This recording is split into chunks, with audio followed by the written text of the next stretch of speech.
네, 통합사회 1등급을 받고 싶은 친구들을 위한 내신 대비 캐스트 메가스터디 통합사회 이하나 선생님입니다. 네, 여러분 선생님이 오늘 조금 목 상태가 안 좋아서 여러분들이 듣기에 불편하실 수도 있다는 점을 선생님이 먼저 양해드리고요.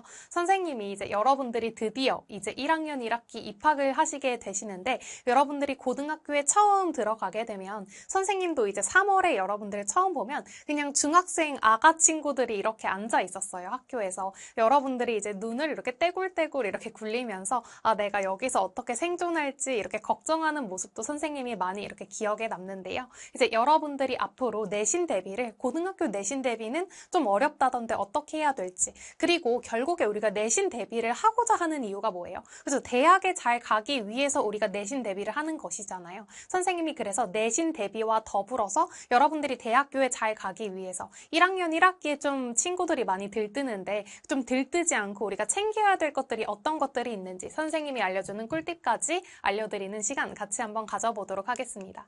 자, 여러분 우선 선생님이 좀 여러분들의 설득을 드리려고 선생님의 실제 고등학교 성적표를 가지고 왔어요. 이거는 선생님의 고등학교 2학년 때 성적표인데요. 우리가 이게 내신 대비 캐스트잖아요. 물론 선생님이 이제 외고 출신이거나 막 그런 것은 아니지만 그래도 선생님이 나름 서울에 있는 과학 중점 학교 이제 고등학교에서 꽤 이렇게 내신 따기 어려운 학교였는데 이렇게 전부 다 1등급을 받았습니다.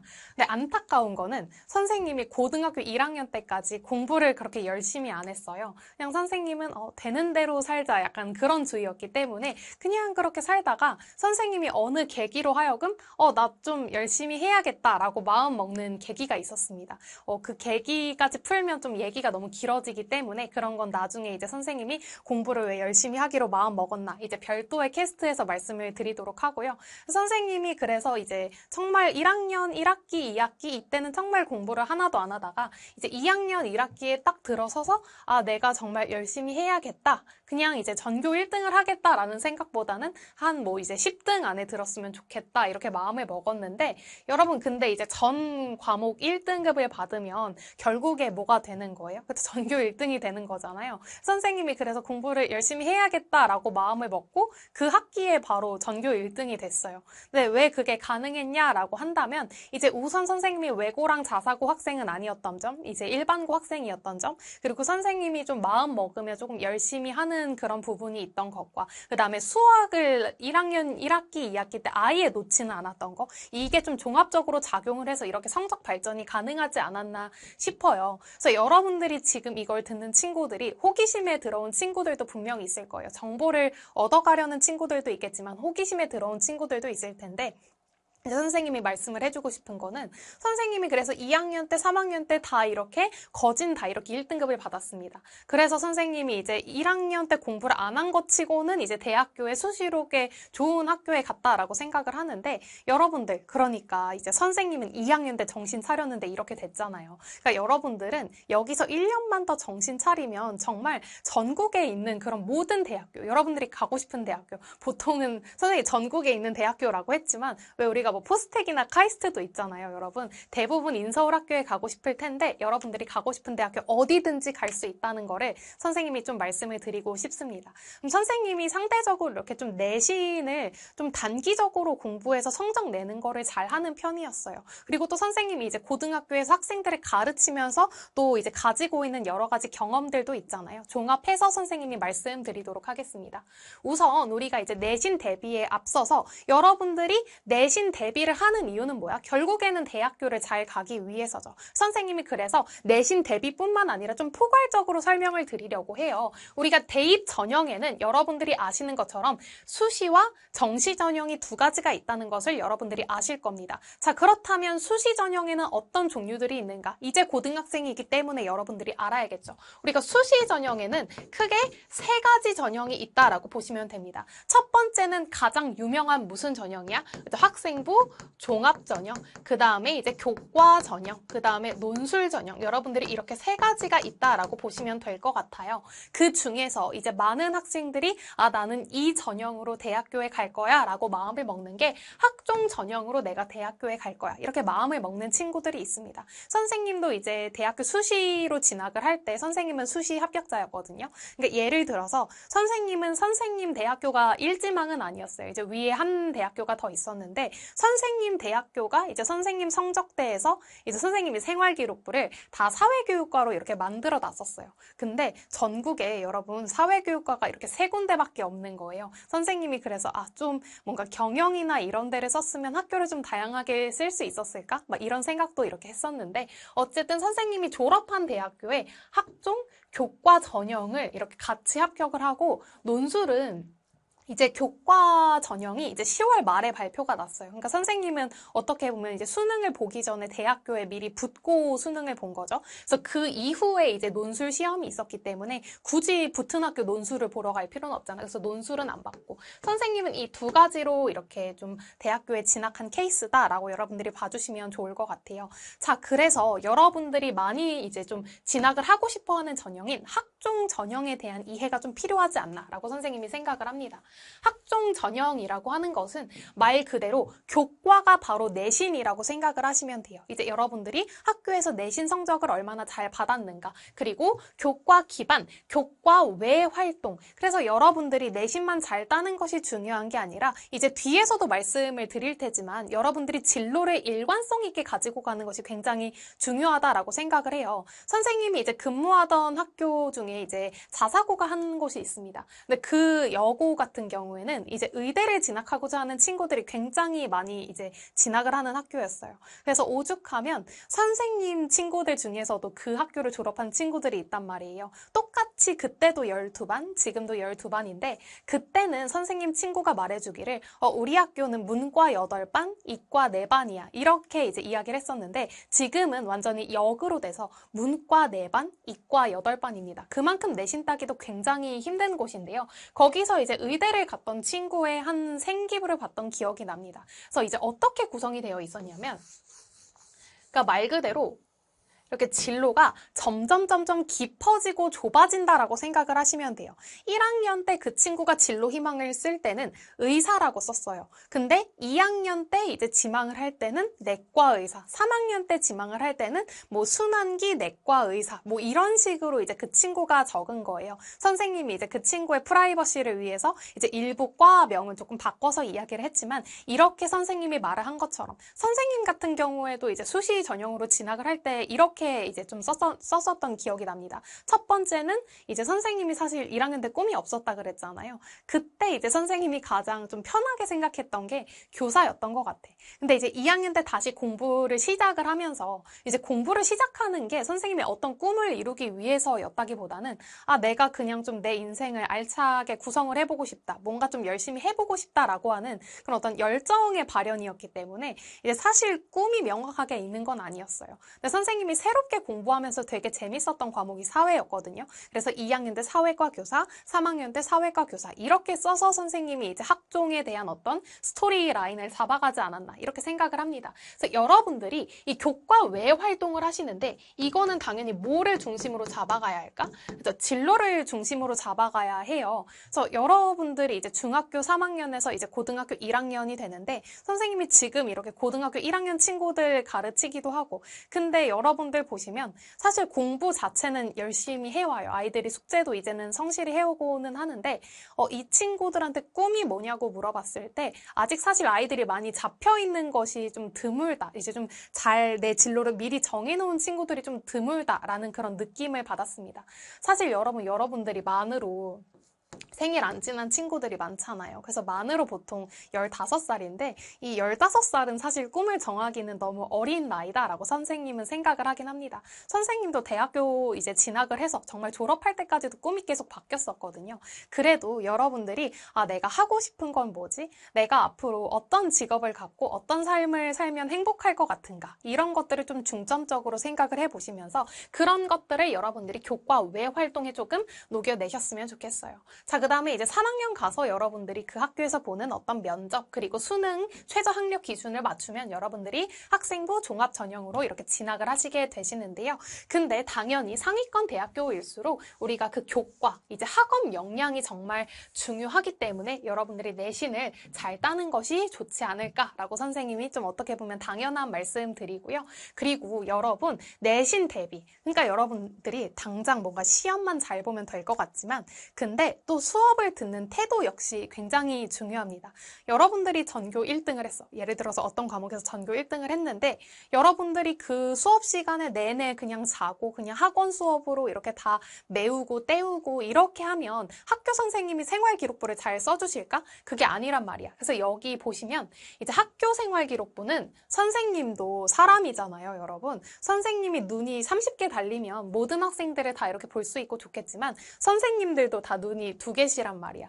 선생님도 학교에서 이렇게 가르치면 여기 이렇게 교탁이 있고 뒤에 쭉 학생들이 있는데 아무래도 좀 이렇게 앞에 앉아서 열심히 하는 친구들, 꼭 앞에 앉지 않더라도 저요 이렇게 참여를 열심히 하는 친구들이 눈에 들어오고 여기 쓰인 것처럼 근데 그런 친구들이 또 자연스럽게 성적도 좋을 수밖에 없어. 그리고 걔네가 설사 뭔가 실수를 해서 성적이 좀 떨어지더라도 선생님들이 생활기록부를 잘 써주실 수밖에 없거든요. 그래서 이런 것들을 여러분들이 고려를 해서 내가 내신도 열심히 하되 학습 태도도 좋아야겠다. 학업 태도도 좋아야겠다. 열정적으로 수업에 참여해서 일거양득으로 좋은 내신까지 얻어야지. 이런 마음으로 성실히 모든 학교 생활에 성실히 임하셨으면 좋겠어요.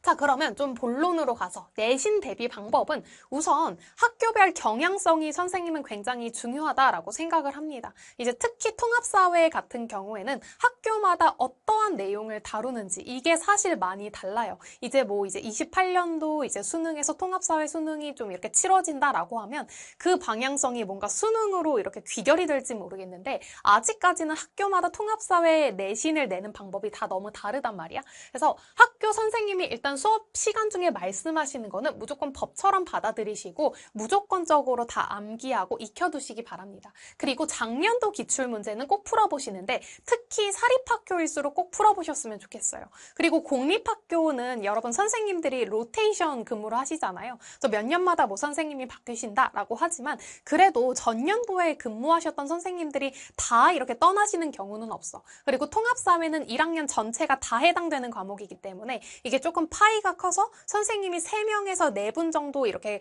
감당하시는 그런 과목이란 말이에요. 그래서 로테이션 근무를 해서 누군가 전근을 가신다고 해도 기존의 통합사회를 가르쳤던 선생님이 적어도 한두 분은 이렇게 분명히 남아 계셔. 아니면 3분, 4분 다 그대로 계실 수도 있고. 그래서 여러분들이 이제 우리가 고등학교 갔는데 왜 굳이 기출문제 풀어봐야 되지? 이렇게 생각할 수 있거든요. 특히 일반고 친구들이 그렇게 생각할 수 있는데 작년도 기출문제 한번 꼭 풀어보시는 것이 여러분 이거 푸는데 얼마 걸리지도 않아. 그냥 시험 한 번에 그냥 시험지 한 장 이렇게 휘리릭 풀어보면 되는 거거든요. 그래서 이런 거 꼭 풀어보시고 풀 수 있는 모든 문제집은 모두 풀어보세요. 이제 선생님이 학기 중에 맞는 이제 작년 현강 학생들은 선생님이 2가지 조건을 지켰다면 그 친구들을 여러분 우리가 작년까지는 9등급제였잖아요. 전부 다 9등급 중에 이제 1등급 안정적으로 이렇게 1등급에 안착을 시켰습니다. 어떻게 했냐면 일단 선생님 교재가 이미 양이 많아요. 그 개념 교재 다 외우고 학교 교재 다 외우고 그 다음에 선생님 문제풀이 교재 다 풀고 그 다음에 시중에 있는 통합사회 6권 문제집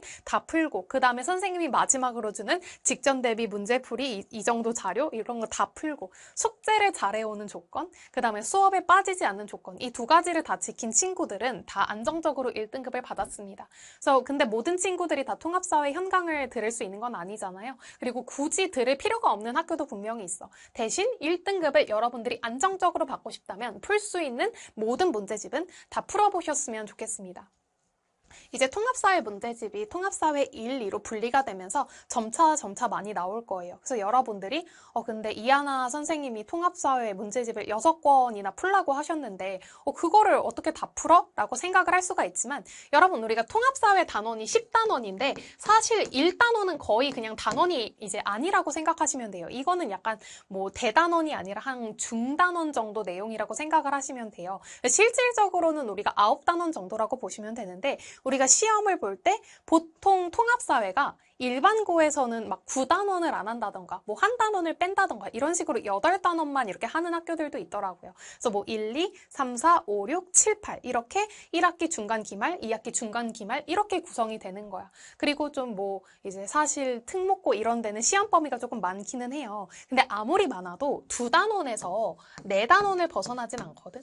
근데 이거 문제집에서 2단원에서 4단원이면 사실 얼마 안 돼요. 그래서 특히 일반고는 2단원 정도밖에 안 되고, 그리고 특목고 친구들이라면 그래도 이 정도 공부를 할 거는 각오를 하셔야겠죠. 그래서 어쨌든 문제집을 당장 6권을 다 푸는 게 아니잖아. 시험 범위에 해당하는 부분, 이제 우리가 6권에서 이제 2단원씩 이렇게 하면은 사실 그 공부량이 얼마 안 되기 때문에 여러분들이 이렇게 공부하시는 것도 좋지 않을까라고 생각을 합니다. 자, 그 다음에 그러니까 선생님의 커리큘럼을 이용해서 고난도 문항을 대비하는 방법도 선생님이 가지고 왔어요. 그래서 여러분들이 이제 선생님 커리큘럼을 아는 친구도 있고 모르는 친구도 있기 때문에 좀 상세히 설명을 드리면, 그러니까 선생님이 예전에도 다른 캐스트에서 말을 했었는데, 이제 선생님이 통합사회를 특목고랑 자사고, 외고랑 자사고에서 가르치면서 이제 시중의 통합사회 문제집이나 강의들은 이 특목고나 자사고 아이들에게는 별 소용이 없겠구나 라고 느껴서 통합사회 교재를 어렵게, 강의를 어렵게 만들었다라고 말씀을 드렸잖아요. 그래서 지금 이렇게 일반고와 그 다음에 상위 일반고 혹은 특목고, 자사고 친구들을 위해서 선생님이 이렇게 이분화해서 가지고 왔습니다. 그래서 일반고는 그냥 평균적인 일반고라고 생각하시면 되고요. 그 다음에 상위 일반고랑 특목고, 자사고 이렇게 셋이 같이 엮어서 생각해 주시면 될 것 같아요. 여기 일반고밖에 없지만.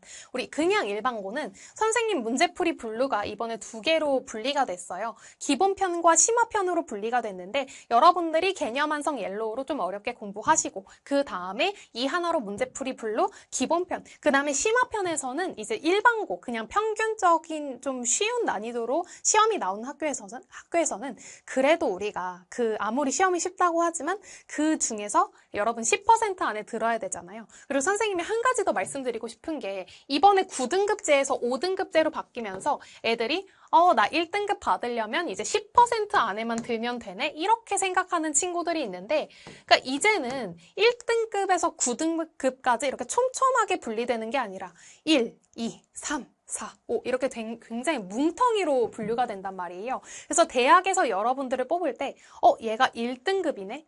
근데 얘가 상위 몇 %지? 얘가 상위 1%인가? 아니면 1등급에 겨우 안착했는가? 뭐 이제 10%에 겨우 들어갔나? 이런 식으로 여러분들이 퍼센테이지에 따라서도 달라질 수가 있단 말이야. 그래서 나 10% 안에 들었어. 나 그럼 1등급이야. 끝. 여러분 이러면 절대 안 되고, 여러분들이 1등급 안에서도 조금 더 높은 퍼센테이지를 받을 수 있도록 노력을 해야 된단 말이죠. 그러기 위해서는 평균적인 일반고 친구들 같은 경우에도 사실 선생님은 기본편 문제집도 이미 어렵다고 수강평에 이렇게 많이 남겨져 있어요. 근데 심화편은 조금 더 어려운 수능 난이도 문제들까지 섞여 있거든요. 그래도 학교 시험에 나올 수 있는 문제들을 수록을 했기 때문에 여러분들이 이런 문제들 중에서 여러분들 학교에서 다룬 문제들만 이렇게 골라가면서 풀어보시더라도 이렇게 여러분들이 문제풀이 학습을 어렵게 해보시는 것이 좋지 않나라고 생각을 합니다.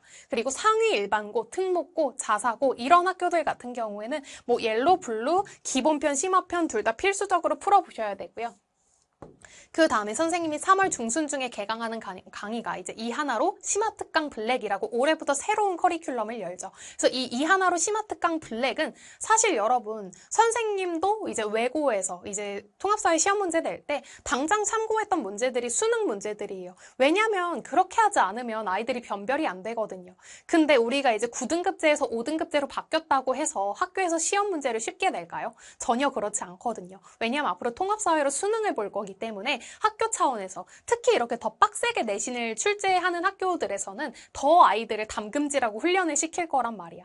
수능 난이도의 문제가 나올 수 있는 학교들을 위해서 수능 난이도의 개념을 학습할 수 있는 이 하나로 심화특강 블랙을 이렇게 신설했기 때문에 여러분들 이제 좀 어렵게 출제되는 학교로 유명해요. 우리 학교는 좀 자사고예요. 혹은 특목고예요. 이런 친구들은 심화특강 블랙으로 수능과 관련된 그런 추가 범위들까지 다 한 번에 모아서 학습할 수 있도록 선생님이 어려운 개념들 정리했으니까요. 많은 활용 부탁드립니다. 자, 그럼 우리가 지우고 이제 좀 선생님이 다른 내용도 좀 말씀해 드릴게요. 그래서 결국에 여러분들이 이렇게 내신을 잘 땄어. 그 다음에 이 내신 성적만 중요한 게 아니라 세특도 중요하다라고 말씀을 드렸잖아요. 뭐 이거를 자세히 말할 건 아니지만 여러분들이 바른 수업 태도로 학교에 이제 수업에 참여를 하셔서 세특을 잘 받아두시는 것도 너무 중요하다고 생각을 하고요. 그 다음에 지적 호기심. 그러니까 여러분들이 내신 성적을 내가 잘 받았어. 나 1등급 그리고 상위 1등급 받았어. 내가 뭐 상위 1% 안에 들었어. 거기에서 그치는 게 아니라 학교 선생님들이 고등학교 입학하시면 이제 뭐 중간고사 끝났을 때 혹은 기말고사 끝났을 때 수행평가할 때 이런 거 많이 물어보실 거예요.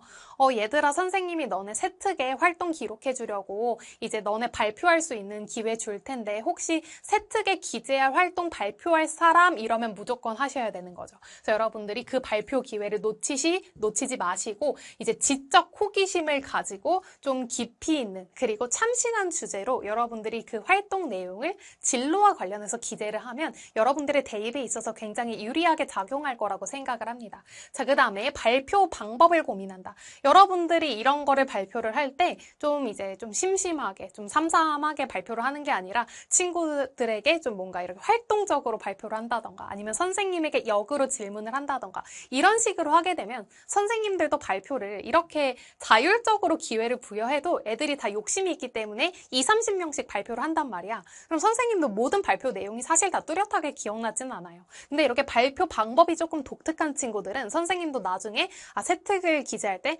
맞아 얘가 이렇게 발표했었지. 맞아 이 내용이 되게 참신했어 하면서 기억이 난단 말이죠. 그래서 그런 부분들을 여러분들이 좀 고민을 하셨으면 좋겠다. 그래서 우리가 학종으로 대학 가기는 사실 조금 어렵기는 합니다. 그래서 좀 올라운더가 돼야 되는 부분이 있는데 여러분들이 1학년 1학기부터 열심히 하시면서 잘 훈련을 해나가셨으면 좋겠습니다. 자, 우리 같이 볼게요. 어쨌든 학교 수업 때 집중하시고 학교 선생님이 다루는 모든 내용 그리고 주시는 유인물들은 뭐 의문의 여지 없이 다 외워야겠죠. 이제 유인물 보면서 쌤이 이건 안 나온대요. 이렇게 하는 친구들이 작년에도 있었어. 근데 선생님은 얘들아 선생님이었잖아요. 아무리 봐도 그거 나올 것 같은 거야. 그래서 이제 어떤 파트였냐면 세계지도였거든요.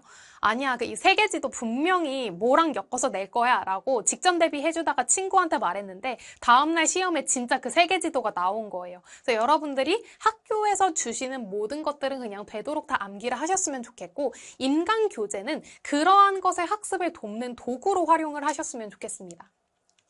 그다음에 두 번째는 아까도 얘기했지만 기출문제 풀기, 사립 반드시 풀고 공립도 참고 삼아 꼭 풀어보세요. 난이도 자체는 변하지 않을 가능성이 크기 때문에 여러분들이 풀어보시면서 우리 학교 시험이 이렇게 나오는구나. 이렇게 여러분들이 경향성을 알 수 있고 문제집 선생님이 말했던 것처럼 꼭 푸시되 쉬운 난이도의 암기 위주 문제가 출제되는 학교는 뭐 선생님 문제집 기준으로 했을 때 이하나로 문제풀이 블록 그리고 심화편에서는 몇 문제 학교에서 다룬 것들만 골라서 이렇게 풀어보셔도 되는데 수능형으로 문제가 출제되는 그런 학교들이 있어. 선생님이 이번에 겨울방학에 윈터스쿨을 하면서 이제 상산고 합격생이 선생님 수업을 들었어요. 그래서 이제 선배가 통합사회 수업 이제 시험이 이렇게 출제가 된다던데 뭐 제가 걱정이다. 뭐 심화적인 내용이 많이 나온다. 이렇게 말을 하는 거예요. 그래서 선생님이 만든 게 이하나로 심화특강 블랙이라고 하는 통합사회 내용과 이렇게 연관지어서 이제 출제될 수 있는 모든 수능 난이도의 개념들을 다 이렇게 다 이제 집약해서 만든 심화특강이 바로 블랙 강좌다. 여러분들이 이렇게 생각을 해주시면 되고 그 다음에 근데 그것만으로도 부족한 경우가 있어. 예를 들어서 여러분 우리나라에서 굉장히 유명한 자사고 중에 하나인 이 고등학교 있잖아요. 이제 친구들은 어딘지 알 거야. 근데 이 학교에서 전학을 왔던 학생을 선생님이 가르친 적이 있어, 학교에서. 그래서 이제 선생님이 그때 이제 메가스터디로 이렇게 좀 갈 것을 좀 염두에 뒀던 때라 좀 정보 수집 차원에서 너 그러면 이제 그 학교에서 통합사회 시험 이제 볼 때 어떤 걸로 봤어? 이러니까 선생님 저희 그냥 고등학교 사회탐구 수능특강으로 그냥 바로 봤어요 라고 하면서 이제 예를 들면 정치와 법에서 뭐 선거제도 이런 거를 했어요 라고 말을 하는 거예요. 근데 여러분 우리가 선거제도, 선거 방식 이런 것들이 통합사회 교과서에 사실 그렇게 나와 있지 않은 거거든요. 물론 우리가 뭐 보통선거, 이제 뭐 평등선거, 직접선거, 비밀선거 이거는 나와. 근데 그게 아니라 뭐 절대다수 투표제 막 이런 것들처럼 우리가 투표제도가 있어. 근데 그런 것들이 사실 통사에서는 아예 안 나온단 말이죠. 근데 그런 것들을 이 학교에서는 그냥 내버리는 거야. 이럴 때는 여러분들이 어떻게 해야 되냐면 우리 메가스터디의 통합사회 말고 이제 수능 선생님들 계시잖아요. 각 과목별로 윤리, 그 다음에 역사, 이제 일반사회, 지리 선생님들 각기 계신데 그 단원과 관련된 이제 그 선생님의 강의, 메가패스가 있는 친구들은 그렇게 여러분들이 메가패스를 활용을 하셔서 그 선생님의 모든 강의를 듣는 게 아니라 그 선생님의 강의 중에 여러분들 학교의 시험 범위에 해당하는 부분만 뭐 추가로 이렇게 듣는다던가 하시면 여러분들이 분명히 큰 도움을 얻으실 수 있을 거라고 생각을 합니다. 그 다음에 뭐 예를 들어서 정치와 법에서 그런 투표 제도에 대한 어떤 문제가 나왔다라고 한다면 그 투표 제도와 관련된 문제를 정치와 법 문제집을 사서 뭔가 풀어보시던가 아니면 그게 좀 돈이 들어가고 싫다 그러면 우리가 EBS 사이트에서 여러분들 기출문제를 뽑을 수가 있어요. 수능 기출문제, 모의고사 기출문제 이런 것들을 뽑아서 해당 문제만 좀 이렇게 풀어보신다던가 이렇게 학습을 하시면 여러분들이 분명히 큰 도움을 그렇게 지나치게 어렵게 출제되는 학교에서도 분명히 도움을 얻을 수 있을 거라고 생각을 합니다. 자, 그 다음에 만약에 안 되면 벼락치기. 여러분 선생님 강좌 커리큘럼 중에 이 하나로 벼락치기 레드라고 하는 강좌도 있다는 거 아시나요? 선생님도 이제 다른 강좌도 물론 되게 열심히 이렇게 찍지만 그 강좌를 찍는 날은 선생님도 뭔가 이제 선생님이 벼락치기를 하는 건 아니잖아요. 근데 되게 비장해져요. 그리고 이제 작년 수강평을 보면 선생님 저 진짜 이 벼락치기 강좌만 이제 봤는데 뭐 한 개 틀렸다, 100점 맞았다, 뭐 두 개만 틀리고 다 맞았다 이런 친구들이 되게 많단 말이에요. 선생님이라고 벼락치기를 안 해봤겠습니까? 선생님도 벼락치기 많이 해봤는데 이 벼락치기가요 좀 느낌이 안 좋을 수 있지만 생각보다 이게 고등학교 내신까지는 잘 먹힌단 말이야. 그래서 여러분들 무엇이든 마지막까지 포기하지 않는 태도가 선생님은 되게 중요하다라고 생각을 합니다. 학교 시험도 그다음에 뭐 수능이나 그런 시험도 나 준비 되게 완벽하게 잘한 것 같은데 살짝 방심하면 오히려 좀 결과가 안 날 때가 있거든요. 준비를 잘했다고 생각을 해도. 근데 오히려 좀 나 준비가 좀 모자랐던 것 같은데 모자르니까 진짜 막판까지 이렇게 붙잡고 있었던 게 생각보다 결과가 굉장히 좋기도 해요. 정말로 우리가 마지막까지 여러분들이 어떤 작은 그런 과목 하나일지라도 벼락치기를 해서라도 여러분들이 끝까지 붙잡고 가는 게 필요하지 않나. 쉽게 포기하지 않는 마음을 가져야 되지 않나. 이렇게 생각을 합니다. 내신이 학교별로 너무 다양하게 출제되기 때문에 학교 경향이나 선생님 경향에 좀 여러분들이 잘 맞춰서 좀 현명하게 대비를 하셨으면 좋겠고요. 자, 그리고 학기 초에 신경 써야 될 거. 이거는 내신과 관련된 건 이제 끝났어. 우리가 내신과 관련된 건 이제 끝났는데 여러분들이 그래도 어쩌면 내신을 대비하는 방법만큼이나 중요한 여러 가지 꿀팁들도 선생님이 알려드리도록 할게요. 여러분, 우리가 진로와 연관된 동아리에 반드시 합격을 하셔야 됩니다. 왜 그러냐라고 했을 때 예전에 학생부 반영 항목, 그러니까 우리가 대학교에 입학을 할 때 대학교가 보던 항목이 예전에는 이렇게 5가지였거든요. 예전에는 선생님 때만 해도 그래서 수상 경력도 보고 이제 창의적 체험 활동, 뭐 교과학습 발달 상황, 독서 활동, 행동 특성 및 종합 의견. 그래서 선생님과 그다음에 선생님이 초창기 가르쳤던 제자들까지는 이게 다 들어갔단 말이야. 학교에서 가르쳤던 제자들. 그래서 독서 활동에 뭐를 넣는가, 그리고 이제 선생님 때는 모든 수상 경력이 다 반영돼서 정말 상의 개수를 늘리는 게 중요했는데 마지막 03년도 친구들부터는 뭐 이제 수상 경력을 뭐 학기별로 한 개씩만 반영할 수 있어서 내가 그럼 받은 상 중에 어떤 상을 한 개를 반영을 시킬까 이런 것도 고민을 했는데 이제는 그런 게 아무것도 안 들어간단 말이죠. 그래서 여기는 5번, 6번, 8번 5개가 들어가는 게 아니라 이제는 여러분들 생활기록부에서 이 3개 내용밖에 안 들어가요. 그러니까 이 3개 내용이 여러분들 대학 입학에 있어서 굉장히 중요해지겠죠. 그래서 우리가 교과 학습 발달 사항에 여러분들 내신 성적이 기재가 되면서 세특이 이렇게 같이 들어가는 거고 여러분들이 자율활동, 동아리활동, 진로활동도 다 잘 챙겨야 되고 그 다음에 행동특성 및 종합의견이라고 해서 담임 선생님께서 학기 말에 써주시는 내용이 있는데 이런 거는 우리가 또 이제는 추천서가 없잖아요. 이게 학교 교사, 담임교사의 추천서 역할을 대신하기도 한단 말이야. 여러분들이 그래서 내신을 잘 따는 것도 중요한데 전반적인 학교 생활을 좀 좋은 인간성을 가지고 성실하게 하는 것도 필요하다고 선생님은 생각을 합니다. 어쨌든 다시 보시면 이렇게 1학년 1학기 생활기록부에 동아리 내의 활동으로 진로 관련된 활동을 기재하면 좋다. 왜냐하면 정말 말 그대로 생기부에서 대입에 반영되는 항목이 줄어들었기 때문에 여러분들이 미리 추구하고 싶은 진로를 정해 두시고 그 진로와 관련된 활동을 정말 이제 여기 있는 막 이제 창의, 자율, 동아리, 뭐 진로, 교과학습 발달사항 여기 세특에도 여러분 진로 관련해서 막 이렇게 최대한 연관시키셔야 되고요. 행동특성 종합 의견에도 담임 선생님께 말씀을 드려서 최대한 진로가 잘 반영되게끔 여러분들이 구성을 하셨으면 좋겠어요. 그래서 어쨌든 매우 중요하다. 그래서 여러분들이 그 동아리 우리 면접이 딱 그 3월이잖아요. 여러분들 학기 초에 입학하면 이제 친구 사귀고 너무 즐거워. 다 이제 너무 즐거운데 근데 진짜 놓치지 말아야 되는 게 진로와 연관된 동아리를 꼭 들어가셔야 된다. 이거를 선생님이 꼭 말씀드리고 싶고 두 번째, 우리가 리더십이라고 하는 항목도 대입에서 평가 항목인데요. 근데 이것이 꼭 학급 뭐 회장, 학급 부회장을 해야만 증명되는 것은 아닙니다. 뭐 동아리 회장을 해서도 증명이 될 수 있고요. 그래서 다 이제 중요한 것은 여러분들이 뭐 감투를 무엇에 달았냐 이게 중요하다기보다는 그러면서 여러분들이 구체적으로 어떤 활동을 했는가가 선생님은 좀 중요하다라고 생각을 합니다. 그러면서 여러분들이 다 연습이잖아요. 그래서 학급 임원도 나오는 친구들이 많아도 한번 도전해보시고 내가 어떻게 하면 이렇게 내 리더십을 보여줘서 이 친구들을 내 편으로 만들 수 있을까? 이런 것도 어떻게 보면 사회성을 기르는 연습이라고도 선생님은 생각을 하거든요. 그래서 이런 것들도 여러분들이 연습을 하시고 그 다음에 이게 생각보다 여러분 엄청 중요합니다. 엄청 중요해요.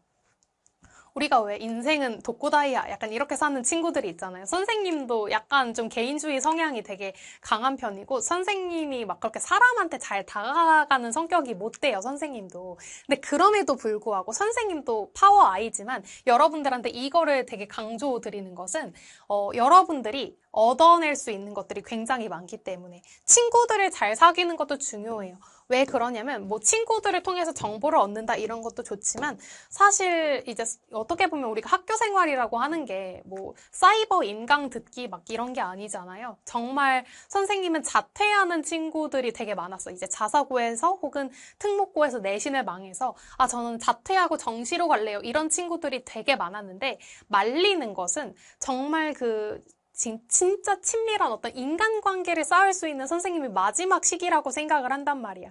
그리고 이 친구들이랑 여러분들이 대입이라고 하는 그 3년 동안의 과정을 거쳐가면서 정말 든든한 정서적인 어떤 지지자가 돼요. 그래서 여러분들이 이런 친구들과의 그런 정서적 교류가 여러분들 학습에 있어서도 분명히 중요하기 때문에 선생님이 친구 관계도 이렇게 좀 잘 구축을 해뒀으면 좋겠다. 이렇게 말씀을 드리고 그 다음에 이게 되게 얻어낼 수 있는 뭔 정보가 많아요. 그래서 이 선배를 도구로 활용해라. 이런 거는 아닌데 필요해요. 도움이 필요해. 왜 그러냐면 우리가 특히 사립학교 같은 경우에 우리나라는 공립학교 비율도 많지만 사립학교 비율도 많잖아요. 고등학교 같은 경우에는 여러분들 정말 그 한 학년 선배가 우리 학교 나 이제 2학년 올라가고 작년 1학년 때 통합사회 통합과학 시험 이렇게 나왔어. 국어 선생님은 이제 국어 누구 선생님은 성향이 이러시고 이런 시험 문제를 내셔. 이런 게 있으니까 주위에 이런 것들을 다 알려줄 수가 있단 말이야. 그래서 이왕이면 그러니까 어떤 선배랑 친해져야 될까요? 그죠? 공부 잘하는 선배랑 친해져야겠죠. 그래서 이제 선생님 같은 경우에도 애들이 이제 선생님 뭐 담임반 애들이 가끔 물어볼 때가 있었어. 선생님 제가 그래도 무슨 과목은 잘해요. 선생님 통사도 잘하는데 근데 제가 국어를 어떻게 해야 될지 모르겠다. 영어를 수학을 어떻게 해야 될지 모르겠다. 근데 그거는 사실 선생님이 사회 선생님이니까 선생님이 해결해 줄 수는 없잖아. 그래서 이런 거를 좀 편하게 물어볼 수 있는 선배가 좀 한 명쯤 있으면 좋다. 그리고 작년도 기출문제 풀어보라 그랬잖아요. 그런 것도 선배들 통해서 구할 수 있으면 사실 되게 좋거든요. 그래서 여러분들이 좀 친한 한 학년 선배를 만드시고 다만 우리가 인간관계라고 하는 게 여러분 좀 그렇게 누군가를 이용하고 그런 관계는 아니잖아. 모든 관계는 다 기브 앤 테이크거든요. 그래서 여러분들이 정말 마지막으로 어떤 사회성을 기르는 그런 연습이 되는 시기라고 생각을 합니다. 친구랑도 그 다음에 선배에게도 이제 여러 가지 정보들을 들으면서 여러분들 또한 이제 선배에게 여러 가지 도움이 되어드리는 그런 후배가 되었으면 좋겠고요. 자, 그리고 모르는 것은 친구들이 아니라 선생님한테 물어봐라. 모르는 거는 친구들이 아니라 선생님한테 물어봐라. 그래서 막 선생님들이 그런 얘기 하시잖아요, 많이. 야, 너네 중졸끼리 해결하지 말고 대졸한테 물어보라고. 석사 졸업생한테 물어보라고. 이런 식으로 선생님들이 학교에서도 많이 이야기하시거든요. 선생님은 물론 석사 졸업 독자는 아닙니다만, 선생님도 대졸에 그칩니다만, 그래서 어쨌든 여러분들, 선생님이 여러분들보다 많이 알고 있으니까요. 뭔가 통합사회 관련 고민이 있다라고 하면 혼자 고민하지 말고 통합사회 선생님한테 가서 물어보세요. 근데 만약에 여러분들 가르쳐주는 통합사회 선생님이 뭔가 좀 잘 말 안 해주신다라고 하면 통합사회라고 하는 과목은 절대 한 선생님이 다 담당할 수 없거든요. 두세 명이 있어. 그래서 다른 통합사회 선생님한테 가서라도 여러 가지 정보 얻어내시고 과학 모르겠으면 과학 선생님한테, 뭐 국영수 모르겠으면 각각 선생님한테 이렇게 찾아가서 여러분들이 적극적으로, 이것도 여러분 사실 인간관계예요. 선생님도 모든 학생들이 다 잘 지내는지 부족한 부분이 없는지 궁금하지만 아이들이 워낙 많으니까 선생님들이 그걸 다 파악하긴 힘들단 말이야. 대신 정상적인 선생님이라면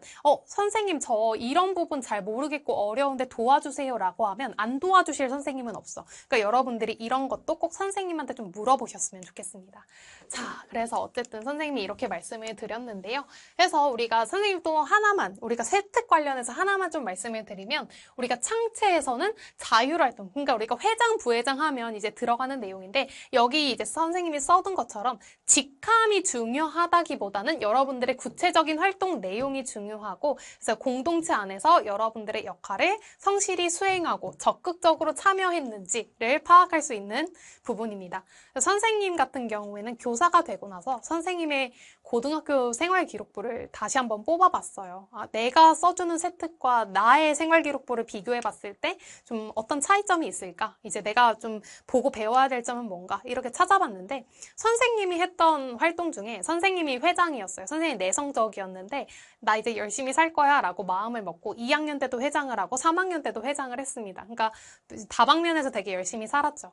근데 그 학교가 이제 장애하 통합학교였어요. 그래서 이제 특수학급이 있고 이제 일반 학급이 있는데 특수학급 친구들이 선생님 반에 와서 이제 일반 학급에 와서 같이 이렇게 수업을 듣는 그런 구조였단 말이죠. 그러니까 일부 시간은 이제 특수학급에서, 일부 시간은 이제 일반 학급에서. 근데 그 장애 학생이 이제 아무도 밥을 먹어주는 친구가 없는 거야, 점심을. 선생님이 반장이니까 선생님은 이제 밥을 이제 도의적인 이제 차원에서 선생님이 이렇게 같이 먹었어요. 그게 뭐 대단한 거라고도 생각 안 했고 그냥 당연히 해야 되는 거라고 생각을 했는데 담임 선생님이 그거를 되게 잘 봐주셨더라고요. 그래서 그거를 되게 이렇게 잘 적어주셨는데 그런 부분이 어떻게 보면 대학교에 입학을 함에 있어서 좀 입학 사정관의 눈에도 이런 부분으로 보이지 않았을까. 선생님이 그걸 노리고 그렇게 한 건 아니었지만 그런 생각이 들더라고요. 그래서 여러분들이 생각보다 내신을 잘 따고 이런 것도 중요한데 실제로 좋은 사람인가? 이런 것도 선생님은 분명히 세특에 드러나게 될 거라고 생각을 해요. 동아리 활동. 그래서 어쨌든 전공 적합성 평가라고 하잖아요. 여러분들이 이제 희망하는 그런 진로와 관련된 전공 적합성, 이런 것들, 관련 역량, 전공에 대한 관심도, 학습 경험. 그래서 이제 선생님이랑 같이 지금 일하는 조교 친구 중에 이제 외고에서 전교 1등을 하고 지금 서울대 경제학과 지금 4학년에 재학 중인 친구가 있습니다.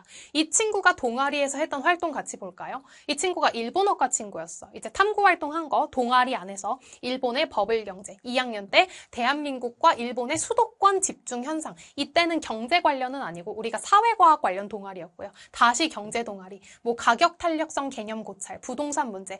나는 경제학과에 갈 거야. 그리고 내가 사회 전반에 관심이 많아서 이런 식으로 연구를 했어. 이런 것들을 다 동아리 활동 안에 담은 거죠. 이런 것들이 특히 상위권 학교일수록 중요하다라고 보시면 되고요. 그다음에 진로 활동은 학생의 관심사, 진로의 어떤 발전 과정을 잘 보여줄 수 있도록.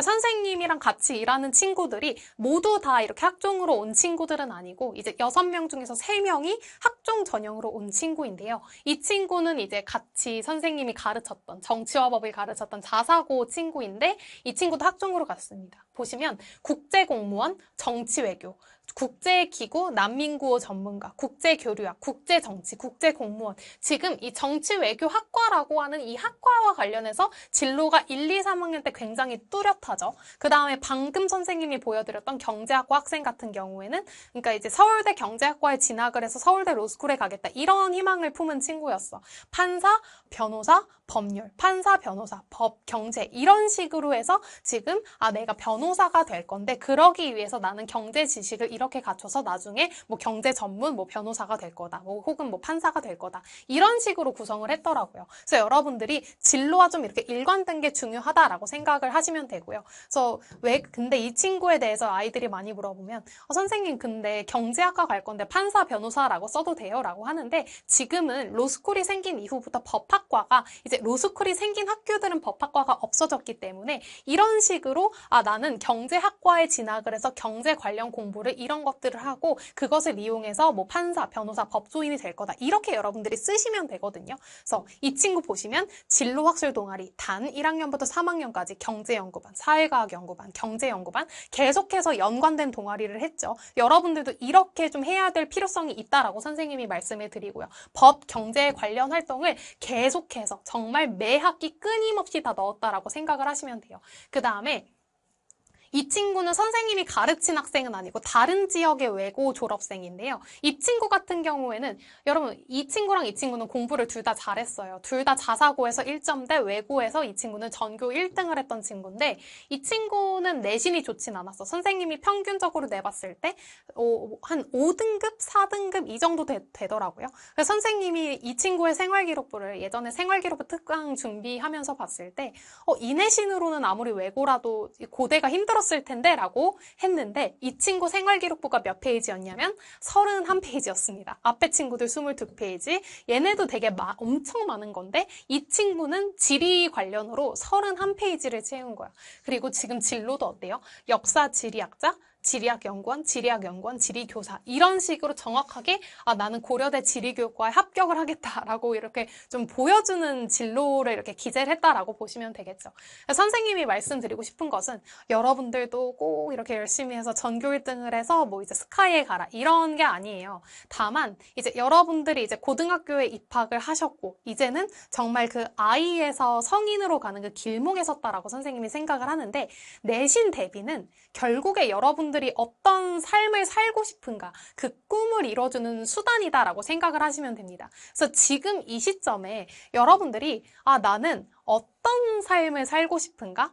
좀 낭만적이긴 하지만 여러분들의 꿈에 대해서 생각을 해보셨으면 좋겠어요. 이 진로라고 하면 되게 딱딱한 느낌이잖아요. 대학을 잘 가기 위해서 이거를 해야 될 것만 같고 이렇게 생각하는 친구들도 있는데 근데 그게 아니라 물론 지금부터 전 메디컬에 갈 거예요. 이런 친구들도 있기는 합니다만 그래도 나는 미래에 어떤 삶을 살고 싶은가 이런 것에 대해서 여러분들이 진지하게 어떤 공부가 재밌을까 진지하게 생각을 해보시고 그 진로에 대한 지금 앞에 친구들 공통점이 뭐예요? 다 진로에 일관성이 있죠. 이런 것처럼 진로에 대한 일관성과 뚜렷한 목표를 가지고 여러분들이 그 꿈을 위해서 내가 내신을 잘 따고 세특을 잘 채우고 리더십을 채우고 이런 것처럼 여러분들이 꿈이 무엇인가를 좀 한번 생각을 해보시는 시간을 가지셨으면 좋겠습니다.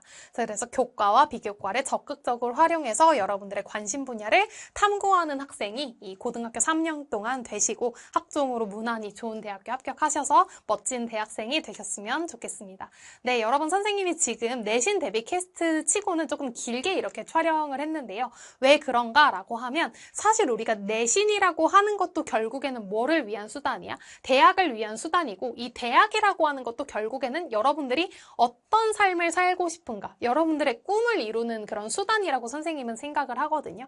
그래서 여러분들에게 여러분들은 그냥 내신만 잘 따시면 돼요. 이걸 보여주는 게 아니라 여러분들의 꿈은 무엇인지 선생님이 조금 묻고 싶었어요. 한 명 한 명 사실 다 물어보고 얘기도 나누고 선생님이 맛있는 것도 사주고 그렇게 하고 싶지만 그렇게 할 수는 없는데 대신 여러분들이 오늘 한번 천천히 생각해 보시면서 나는 중학교 때까지 공부했던 과목 중에서는 뭐가 재밌었지? 나는 그림 그리는 거 좋아했는데 그럼 미대에 갈까? 나는 음악을 전공할까? 아니면 나는 공부 중에서 과학을 전공할까? 이런 생각들을 여러분들이 다양하게 해보시면서 여러분들이 어떤 사람인지를 스스로 명료화해가는 과정을 거치셨으면 좋겠습니다. 네, 선생님의 이렇게 애정 어린 너무 이렇게 길었던 내신 대비 캐스트는 여기까지고요. 그렇다면 우리는 통합사회 수업에서 보도록 할게요.